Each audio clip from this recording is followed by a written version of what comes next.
Welcome, everybody. It's great to have you here. The goal is to talk about Article 4 from What is an Evangelical and Am I One? And I want to preface it this way before we get into our conversation.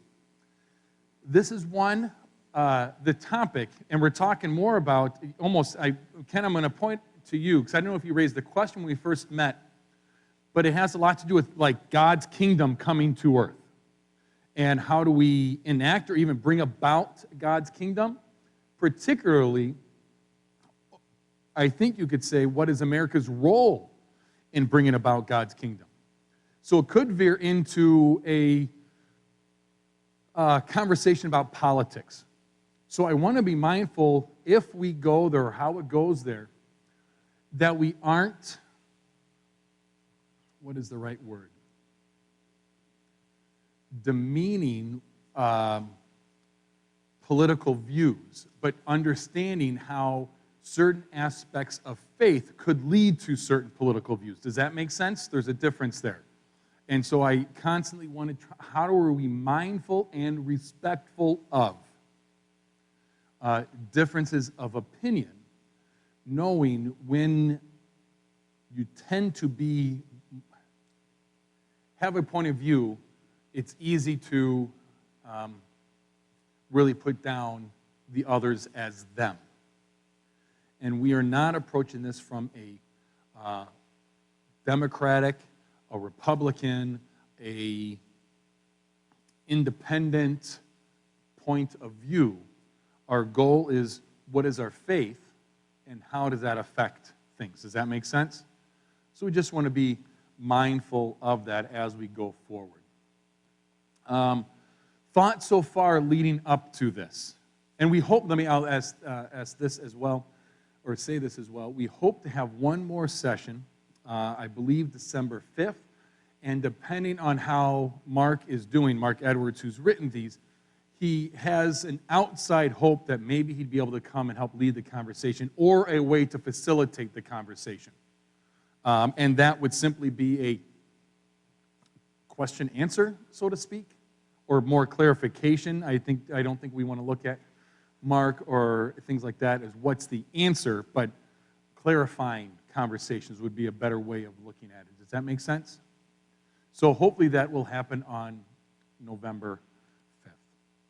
Thoughts, questions, comments before we begin our conversation about Article number 4, what is an evangelical and am I one?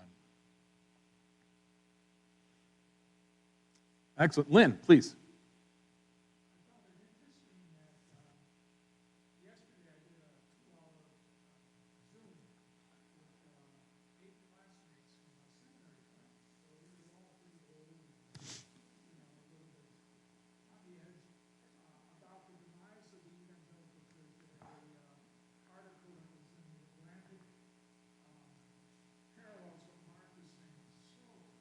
Mm-hmm.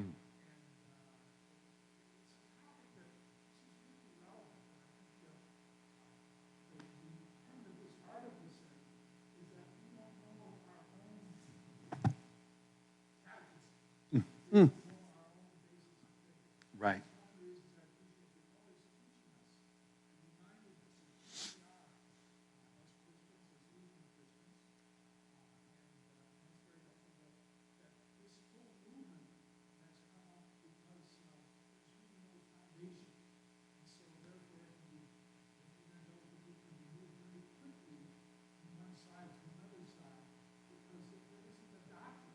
Yeah.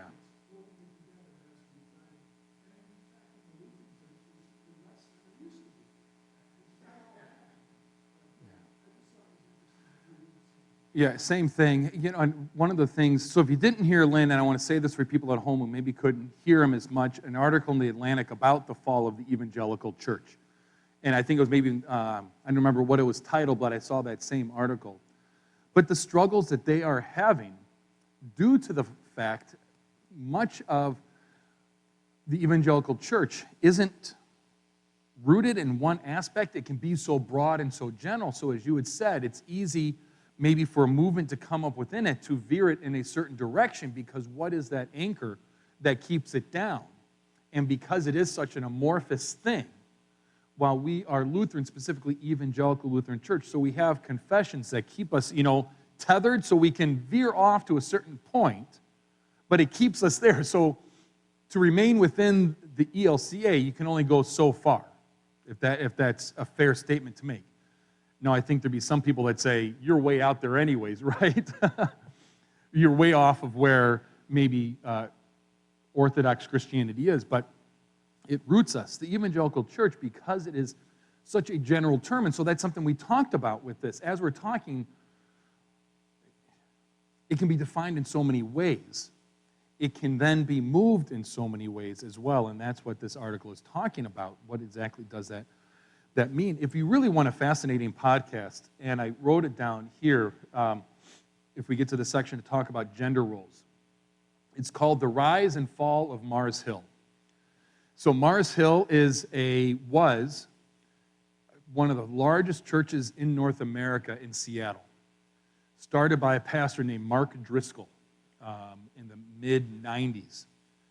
And it grew to 10,000 people, satellite campuses, all up and down the West Coast. I mean, just enormous, the amount of influence that he had. And within the last 2-3 years, it has come tumbling down where I'm not even sure it's in existence anymore because of the way the pastor, Mark Driscoll, operated and acted theologically. A very abusive, toxic masculinity culture. But that podcast, there's about 11 episodes out now. They're all about 45 minutes each.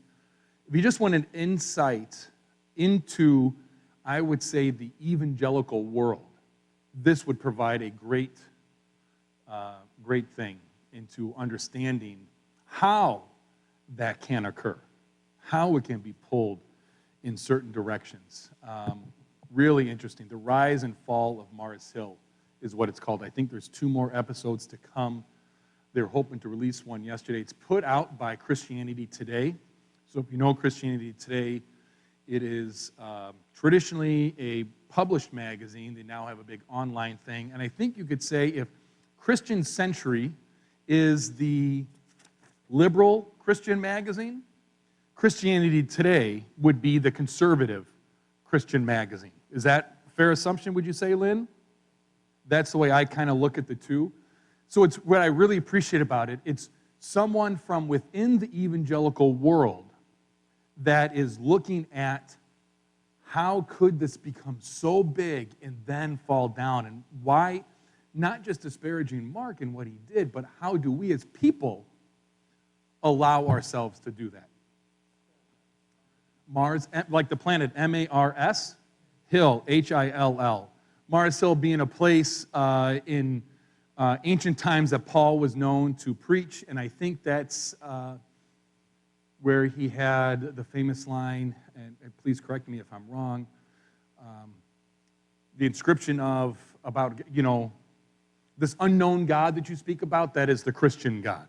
That is the God revealed in Jesus. So the whole idea is understanding what's going on. But the rise and fall of Mars Hill. So what I like about what Mark started off here, right? I'm going to go into the second paragraph. Many self-identified evangelicals bring a special perspective to these changes, talking about, could we just turn back the clock? First, they focus on what they see as the decline from what they take to be biblical norms. The decline of civilization, the decline of society is what has been going on, and it is now their job to reclaim things used to be Christian, now they need to be Christian once again. So there is a thread within the evangelical culture to reclaim culture for Christianity. And everything needs to be, quote unquote, Christian because of the decline. A second subset, I'm just going to review some of these things, then we can talk about them, that he talks about is that the end times are near. How many people feel like that is an ongoing thread, right? The world's going to hell in a handbasket. The end times are here. This is what I'd say about that. Every generation has thought that. That is not a new thought. Every generation has thought that. But there is specifically a thought about, and this is a thread within the evangelical church that is not biblical at all, but is the rapture. In my notes, I had the hymn, Blessed Assurance. If everyone knows that, this is my story, this is my song, praising my Savior. In that hymn, there is a line that says, visions of rapture now burst on my sight. I love the hymn. I cringe when that comes in.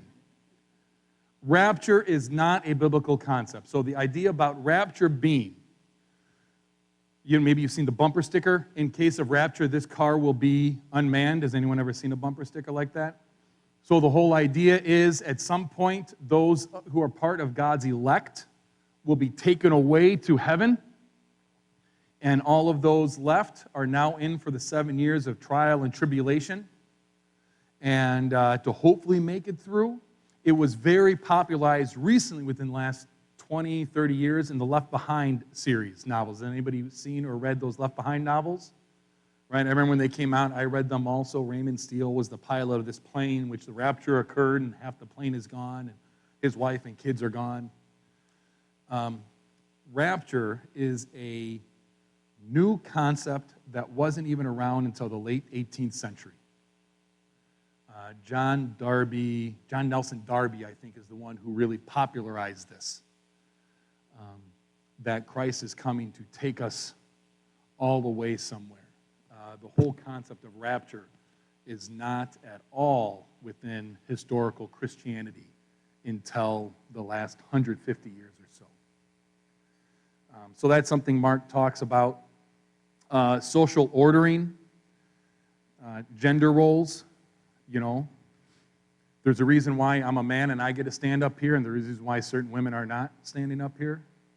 The evangelical church is very much into, this is role for men, this is the role for women, and this is how we live our lives. It's the way it was described in the Bible, and it's the way we're going to continue it on to today. If you want a really disturbing look at some of that, the book I just read, Jesus and John Wayne, holy smokes. I mean, it's not an easy read. It really is a thick history book.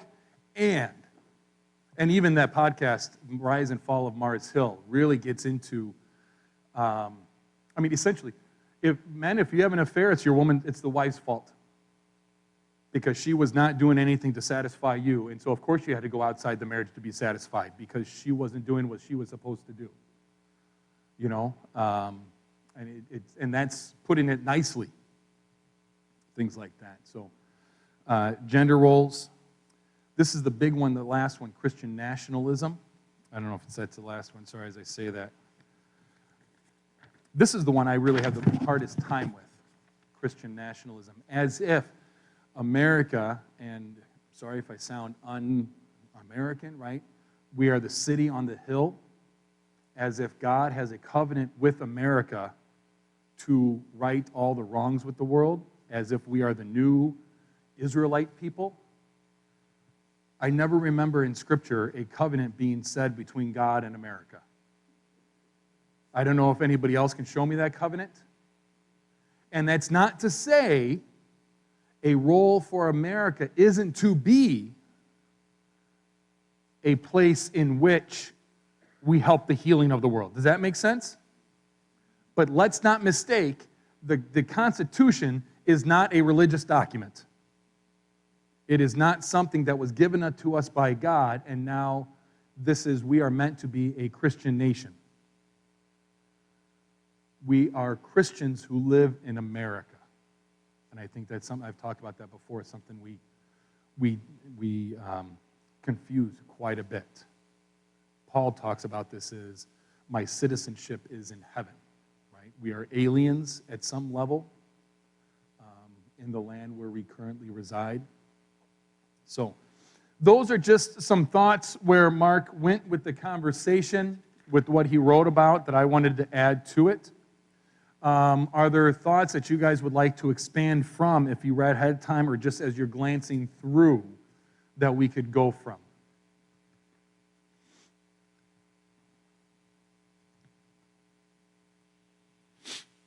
Well, that's a quick conversation.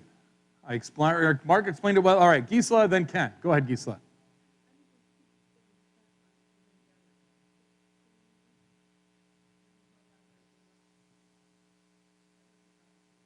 Yeah, and I'll repeat what Gisela says in a minute.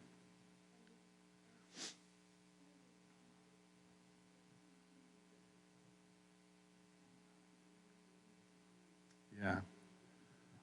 Gisela's talking about she's still stuck on the word evangelical. She grew up in Germany.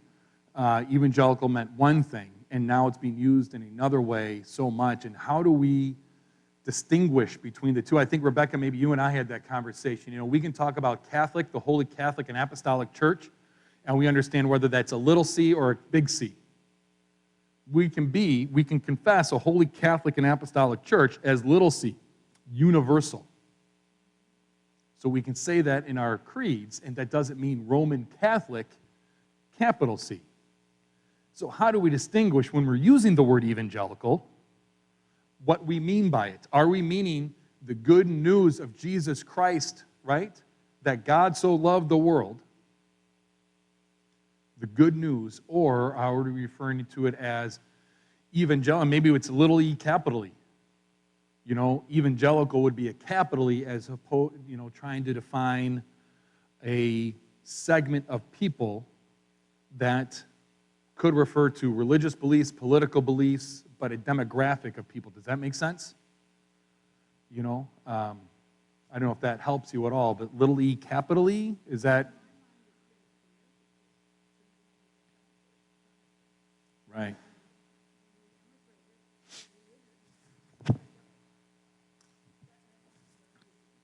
Yeah. Gisela is saying evangelical meant Protestant when they immigrated over.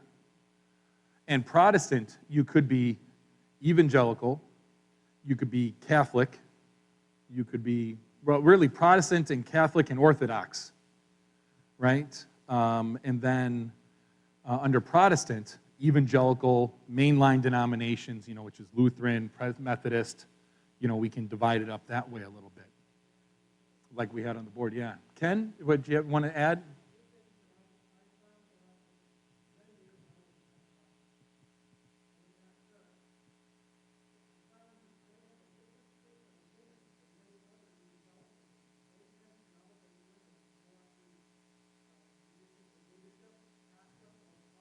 Mm-hmm.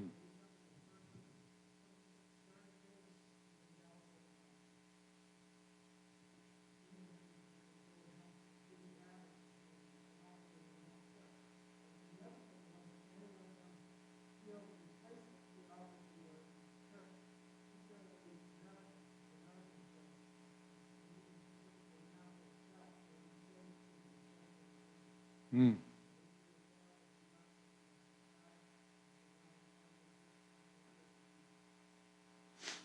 Right, and so you can see, in some way, the problematic of it. Anybody learn about manifest destiny in school growing up? Right?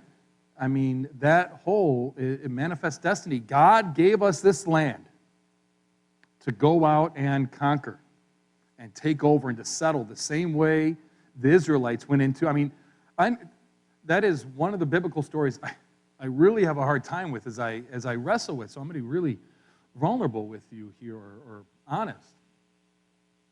The Israelites come out of Egypt, right? They're saved from slavery, and God gives them the land of milk and honey. What's the problem with the land of milk and honey that the Israelites are going to face? It's occupied.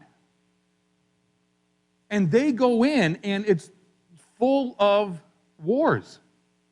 I mean, this is why the Ark of the Covenant is so important, because the Ark of the Covenant, right, that is, I don't want to say made famous, but you think about it in Indiana Jones in the Raiders of the Lost Ark, right? That's the Ark. In just a minute, George, I see your hand. The Ark of the Covenant, where that went, the Israelites won the war. And if it wasn't there, they didn't win. So you have these stories within Scripture in which God gives them this land that is occupied and then has them go in and kill these people so they can now occupy the land.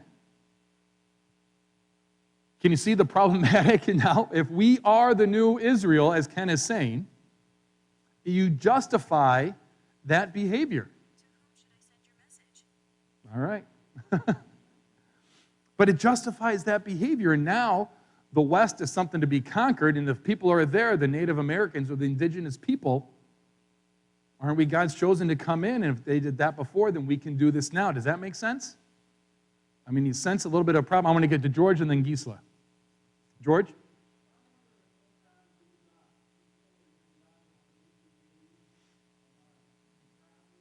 Mm-hmm.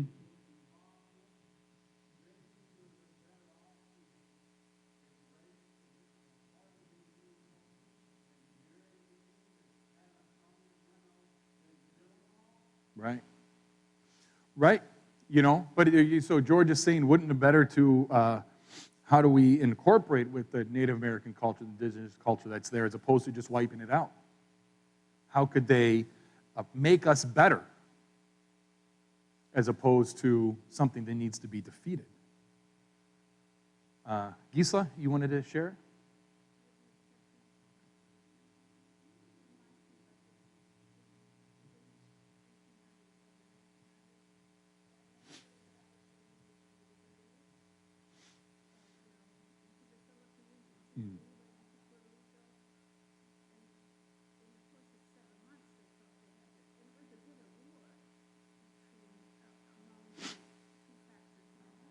Right. Right. He's talking about when America became imperialists and went out in other countries or other, you know, whether it's island nations, whatever it might be, to set up, and you need to become like us. To own them. Right. Absolutely. You know, the arrogance that comes along with it.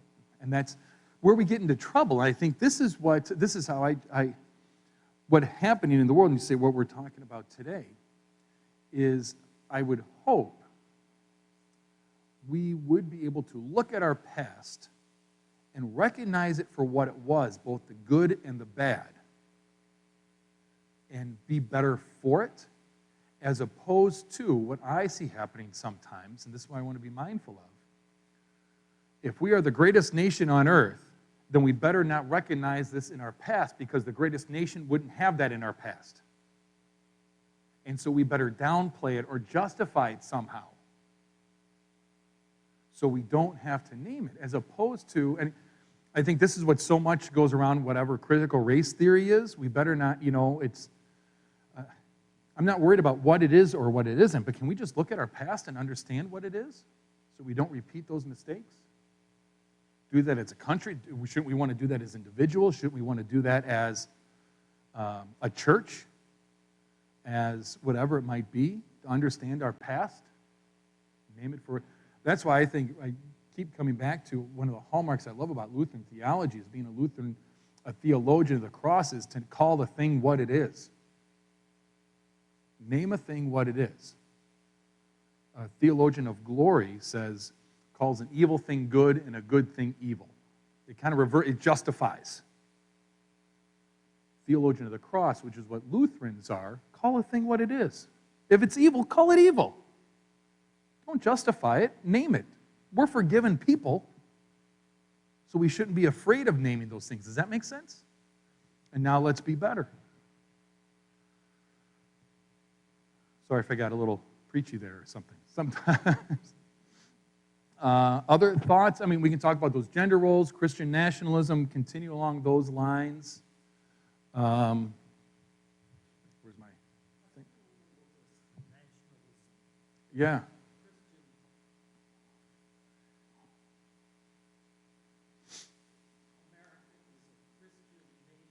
Mm-hmm.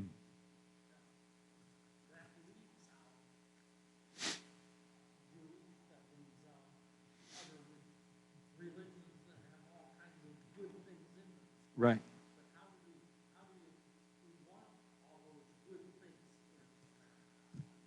I think Christian nationalists would say no. We don't want those to continue in, right? They might have good within it, but we want everyone to be Christian. It's our job to convert everybody. So we need to have prayer in school, but not Muslim prayer in school. We need to have the 10 Commandments in a courtroom, but you better not try to do away with the death penalty. I think there's things like that,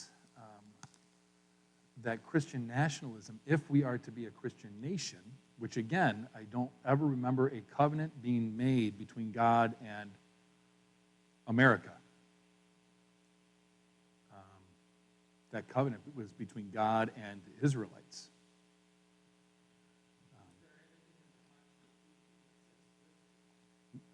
I always thought it was freedom of religion. So it should not be even Christian, right? I mean, to me, that seems like it's, to say we should be a Christian nation, that's going against the Constitution, which says, freedom of religion, right? Isn't that why our forefathers came over? Part of the reason. I'm not a great history person, but part of it, we don't want to practice the faith, we're being forced to practice it. So we're going to come over and be able to practice it how we want. Maybe people make the argument of, well, it was still supposed to be Christian faith, but I think you can make the argument, Ben Franklin, Thomas Jefferson, they were agnostic at best. You have the whole Jefferson, anybody heard about the Jefferson Bible? Right? What he did, he cut out all the miraculous sayings, all the miraculous deeds in the Bible, and then he went from what was left, and that was his Bible, but he didn't believe any of the miracles, and I'm sure there's more to it. But that's the Jefferson Bible.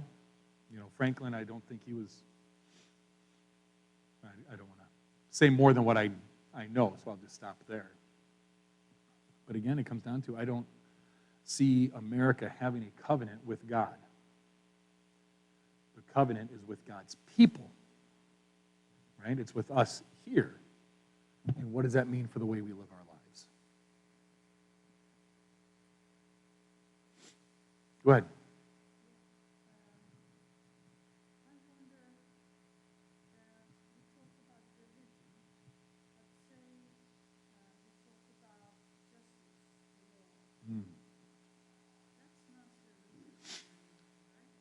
Yeah, so she's talking about justice and religion, justice and laws.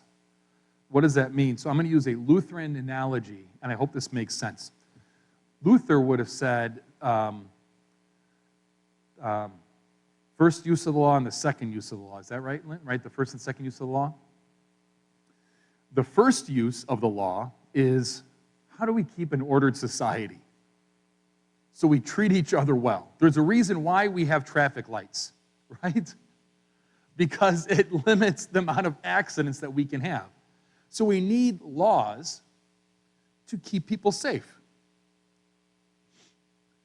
Then there is the second use of the law, and that comes into the religious aspect. That use of the law is what drives us, is what drives us to Christ. It reveals us for who we really are. Broken sinners that need to be redeemed. Right? So there's two uses. As a Christian, we should advocate for those laws. The first use of the law, I believe, in how to create the world that God dreams it will be. How do we enable people to be taken care of? How do we enable everyone to thrive? How do we enable people to be able to fulfill their potential, so to speak? And to me, that then needs to begin with the understanding of we all don't start at the same place. Some kids born into one situation are going to have a much easier time being successful than kids born into another situation. I just was reading an article, I don't know if you saw this, it was about school districts in New Hampshire and the discrepancy that comes from schools in Portsmouth and the graduation rate, or who's prepared for college in Portsmouth, and Farmington. Is it Farmington High School, right? There's one there. And how many kids are not prepared for a college that graduate from Farmington High School? And the discrepancy in teacher pay between Portsmouth and Farmington, it was like $20,000, $30,000 in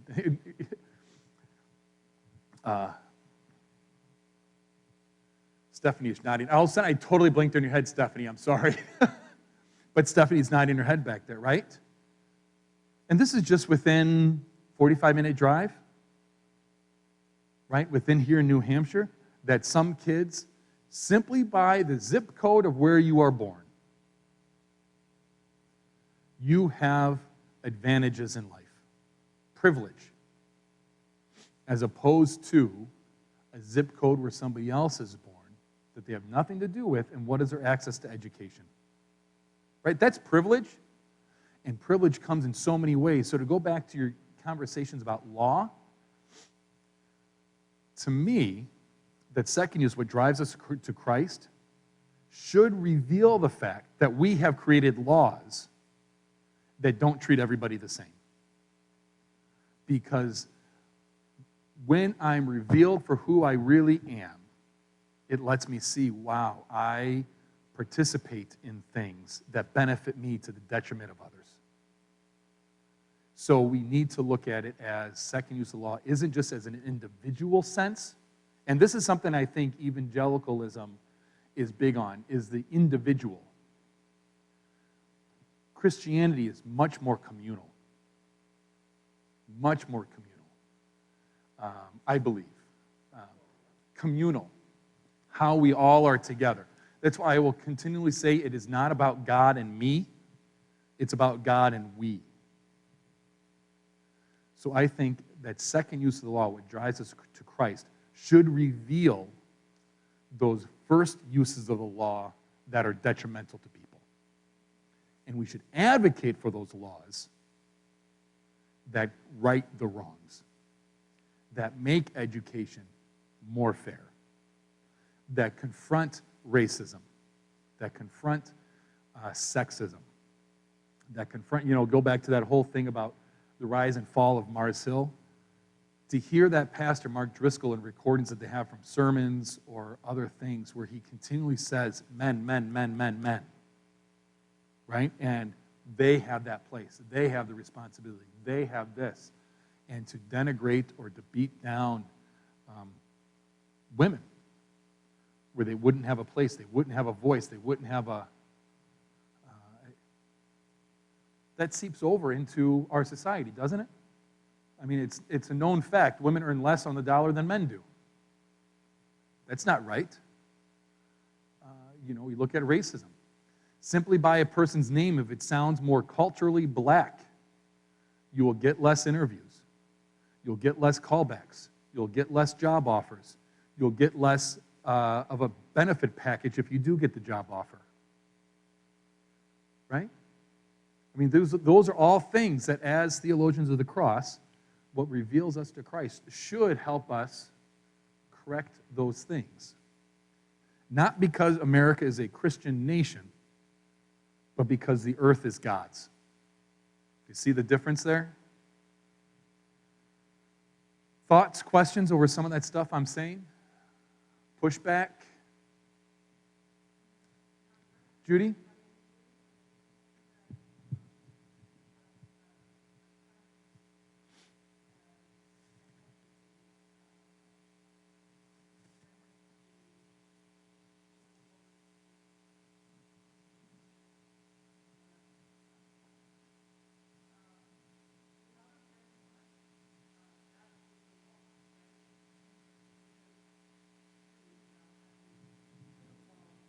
Mm-hmm.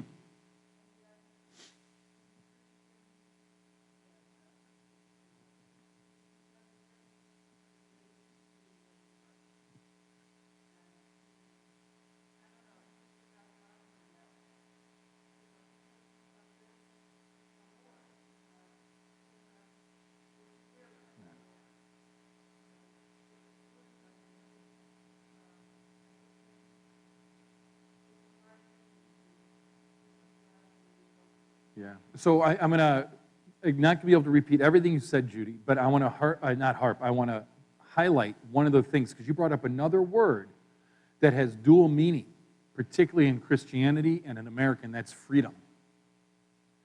Freedom in the American sense is little restraint on me as possible, right? Don't tell me don't tread on me. Don't tell me what I can or cannot do.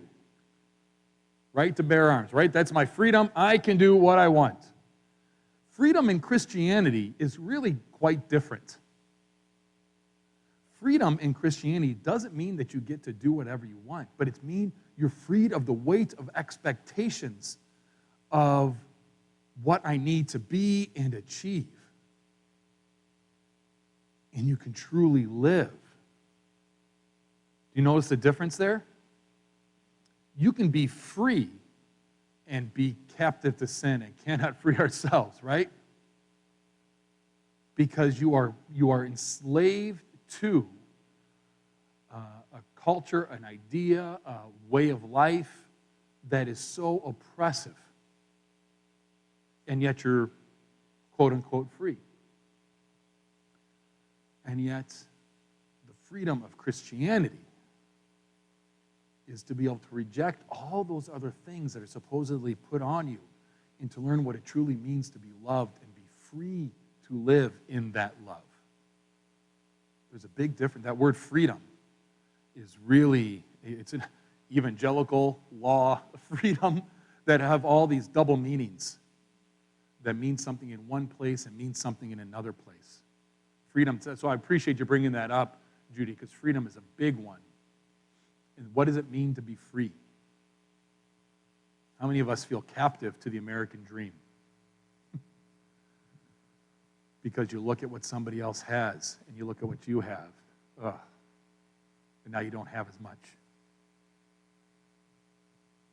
So freedom's a big, big aspect of it. George, please, thank you. Sorry if you had your hand up before and I missed it.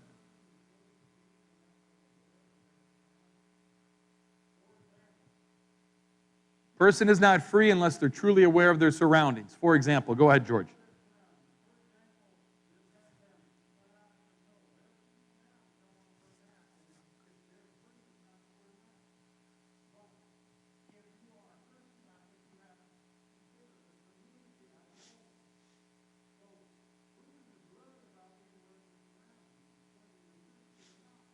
Right. And so I think you bring up a good point. I don't want to get into like the mask debate, but it's more about, is it an individual freedom or is it a communal freedom? I love the quote, and I think it's from an Australian Aboriginal woman. We are not free unless we're all free, or we are not. Does anyone know what I'm going at here? If anybody's is one person is enslaved, we all are enslaved. My freedom is tied up in yours. And I hear that's what you're kind of getting at, George, this individual versus communal aspect of it.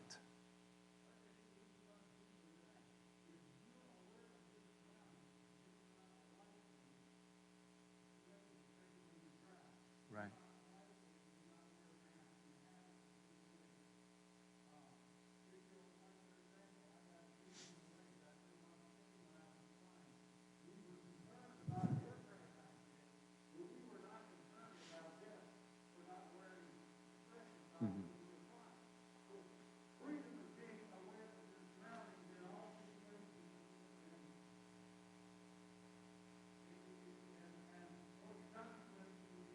Yeah, freedom is being aware of your surroundings and what are the consequences of in your future.